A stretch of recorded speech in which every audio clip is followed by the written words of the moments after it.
tentang namimah. Namimah ini juga sihir tapi secara bahasa, ya. Al-adhu, itu al-adhu. Kata Ibnu Mas'ud radhiyallahu anhu bahwasanya Rasulullah SAW bersabda, "Ala unabbiukum al-adhu?"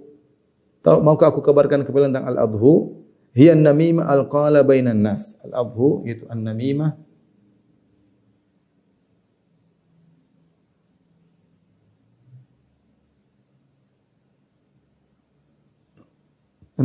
al-qala bainan nas.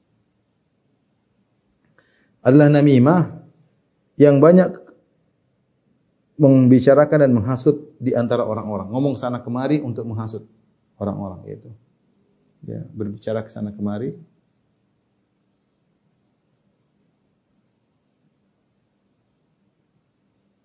di antara untuk menghasut di antara manusia.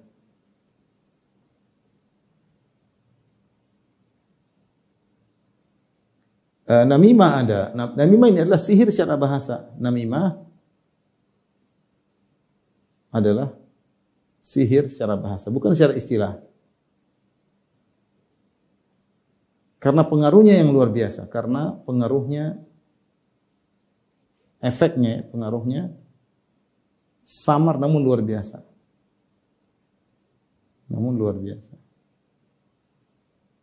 Makanya namimah bisa misalkan dua orang sahabat yang dekat, bisa misalkan istri dengan suaminya, bisa misalkan kakak dengan adiknya, sahabat dekat yang bisa bertengkar antara orang-orang, ya.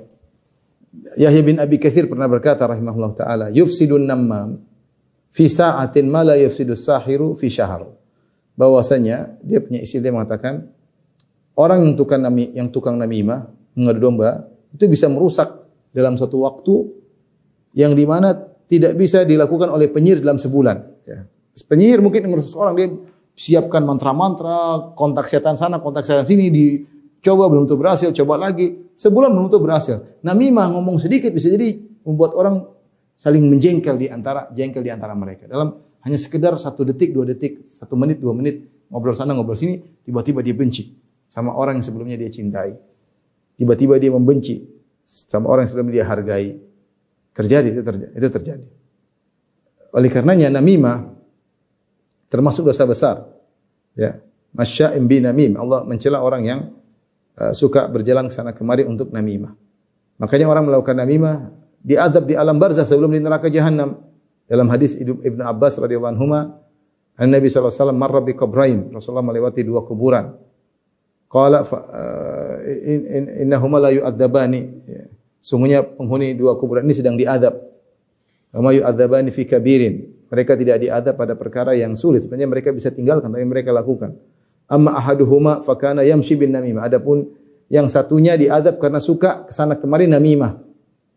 Lihat namimah, ya, dia berbicara kepada orang dengan provokatif, dengan merubah narasi, dibawakan narasi hingga membuat orang jengkel. Padahal bisa jadi tidak demikian. Ya. Ini di antara perlakuan orang namimah. Bahkan kalau itu meskipun perkara yang benar, si A ngomong sesuatu tentang si B ngomong sesuatu tentang si A.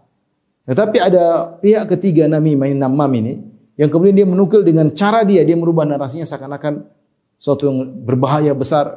Dia nukilkan perkataan B kepada A, dinukilkan perkataan A kepada B.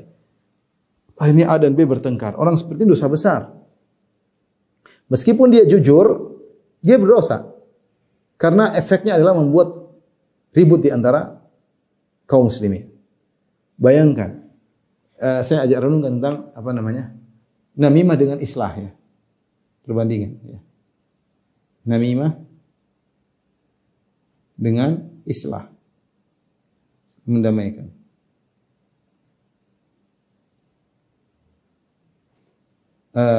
Namimah jujur pun haram. Islah bohong pun boleh. Kenapa? Karena namimah efeknya mencerai-berai kaum muslimin.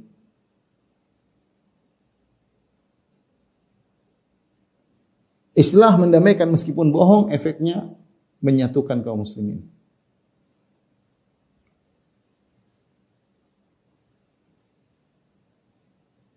Ya, jadi hati-hati.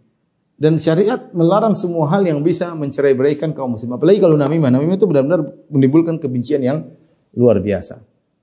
Dan itu bahkan terjadi bukan pada di antara orang awam, bahkan di antara para dai. Ada murid-muridnya tukang namimah, cari muka sama gurunya, ngelapor sana. Ustadz itu ustadz sana ngomong gini, ngelapor dengan bentuk yang tidak pas. Cuma dia pingin ustadznya menjadi nomor satu, nanti ustadznya ngomongin ustadz yang dia bangga dan dia dekat dengan ustadz tersebut. Ini orang setan seperti ini.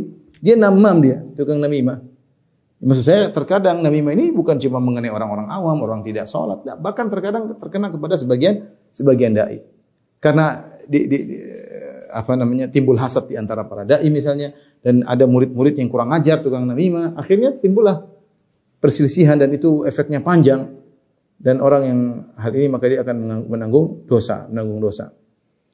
Ya, makanya disebutkan kalamul aqran yutwa wala yurwa.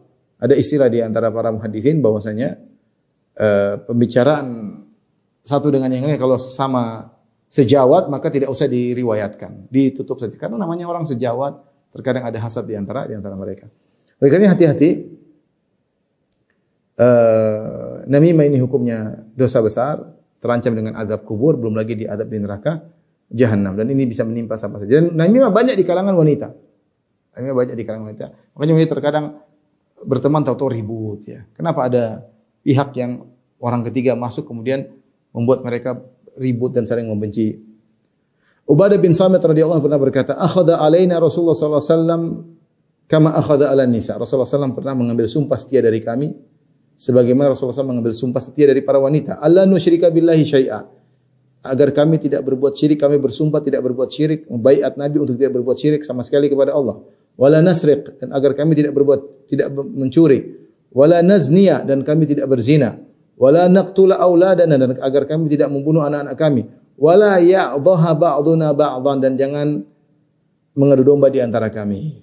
Jadi ini terjadi di antara wanita, juga terjadi di antara laki-laki. Hati-hati, seorang dibangun di atas cross check, husnuzan kepada saudaranya. Bagaimana? Dia punya teman baik, dia percaya sama orang ketiga ini. Orang ini namam tukang mengadu domba, cari muka sama dirinya atau cari muka sama ustaz yang lain, senang kalau ada keributan. Dan di belakang dia ada syaitan. Ya, karena dalam hadis kata Nabi sallallahu alaihi wasallam, "Inna syaitana qad aisan ya'budul musallun fi jaziratil Arab walakin fit tahrishi bainahum." Sungguhnya syaitan putus asa untuk disembah di jazirah Arab oleh orang-orang yang salat. Syaitan putus asa untuk disembah, tetapi tidak pernah putus asa untuk mengadu domba, walakin fit tahrishi bainahum. Maka hati-hati, jangan sampai kita menjadi namam, tukang mengadu domba, lapor sana, lapor sini. Tidak semua yang kita dengar kita laporkan. Tidak semua yang kita dengar kita ceritakan kepada pihak yang lain. Ya, nanti dampaknya besar. Justru kalau kita bisa, kita mendengar Ustadz Fulan mengucapkan sesuatu yang tidak enak, kita jangan sampaikan. Kalau bisa kita sampaikan yang baik-baik. Supaya ada kesatuan di antara kaum muslimin. Itu penting. Ya, itu penting. Alhamdulillah. Sekarang para dai banyak yang masuk dalam grup WhatsApp sehingga mereka saling memahami. Setan semakin sulit masuk karena mereka bisa saling husnudzan di antara mereka ya. Oleh karenanya waspada dari perbuatan namimah, karena namimah ini mengadu domba di antara kaum muslimin sangat berbahaya ya.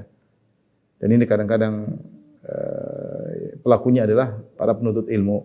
Waliyadzubillah.